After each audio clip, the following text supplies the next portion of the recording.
Hello everyone.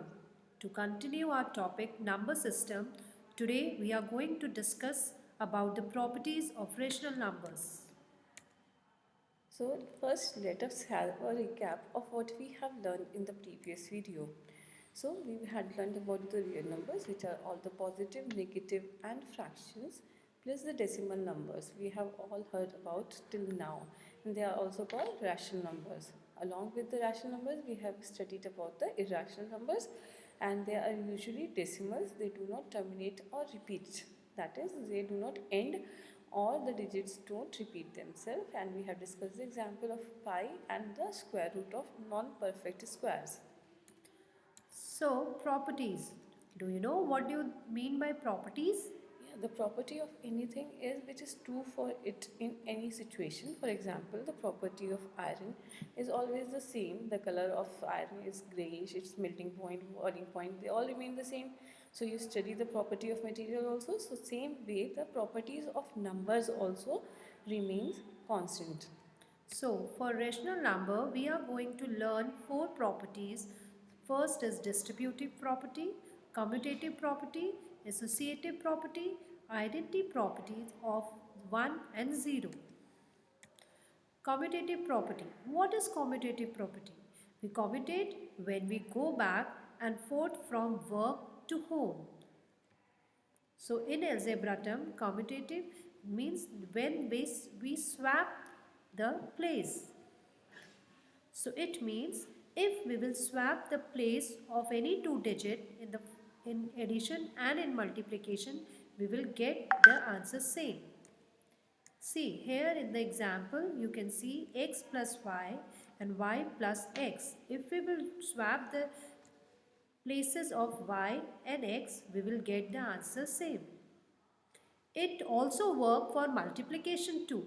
So when we multiply two numbers and we will change their places, my answer will remain same.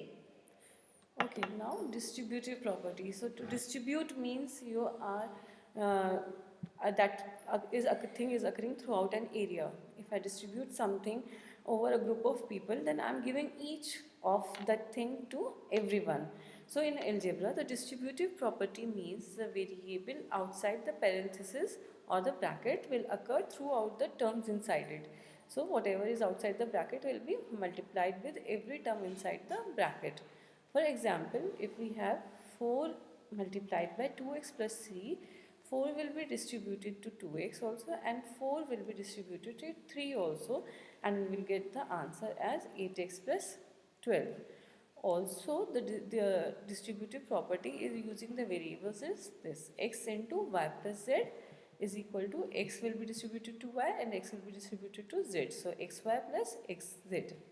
Now, the distributive property is common for both addition and multiplication. It is not one for addition and one for multiplication. Like for commutative property, we have learned that commutative property of addition and commutative property of multiplication are two different properties. Okay, but the distributive property has only one form because both the operations are used in this one property. So next is associative property. Associative property means to associate with someone means that we like to be with them. Like you want to sit with your friend and after a day you got a new friend, you want to change your place. So same in that manner in algebra, if we will change the group of the numbers, then my answer will be same. Here you can see the example. The first group is x plus y plus z. In next, if I'll change the group is y plus z plus x. My answer will remain same. So associative properties of multiplication and addition. It means if we will change the group of the number, my answer will remain same. As you can see in example, 6 multiplied by 4 multiplied by 3.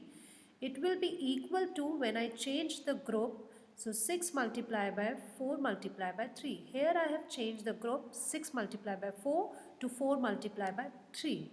An associative property of addition, if I'll change the group, see A plus B is the group. In another hand, I have changed the group, it's B plus C. So my answer will remain same. You can see an example also. So basically, if we have to add or multiply three numbers, we can multiply or add any two of them. Okay, we can group them, and then the third one we can add or multiply. Now the identity property. Now if I want identity property is just ask that what can I add to myself to get myself back again. So is there something which you can add to yourself and still remain yourself? Now for algebra, suppose I am having x, what can we add to x to get x back? So that is obviously 0. If I add 0 to any number, I will get that number back. So 0 is called the identity element of addition. Oh, I think here we can use 0 as a mirror. Yes. So if I just add in it, we will get the same identity. But can 0 be used as a mirror for multiplication? No. No, because if we multiply 0 with any number, we will get 0. So the 0 is the identity element for addition only. Now, because for multiplication again, if we are going to multiply that number with the number, we should get the number back. So can you think of any such number which when multiplied with the number, this number, one common number, which multiplied by the any number will give us back the number? So that will be 1. Okay. So if I multiply any number with 1, we will get 1 back. So 1 is called the identity element of multiplication. Now the identity property of addition and multiplication are different. So if we add 0 to any number, the number stays the same. If we multiply any number with 1, the number stays the same. So any numbers like for example 5 plus 0 will be 5 only, and 5 into 1 will be 5. So it means we can say additive identity is 0 and multiplicative identity is 1. Yes. Okay. Hope these properties are clear. Okay, bye Bye. bye. Till we meet next.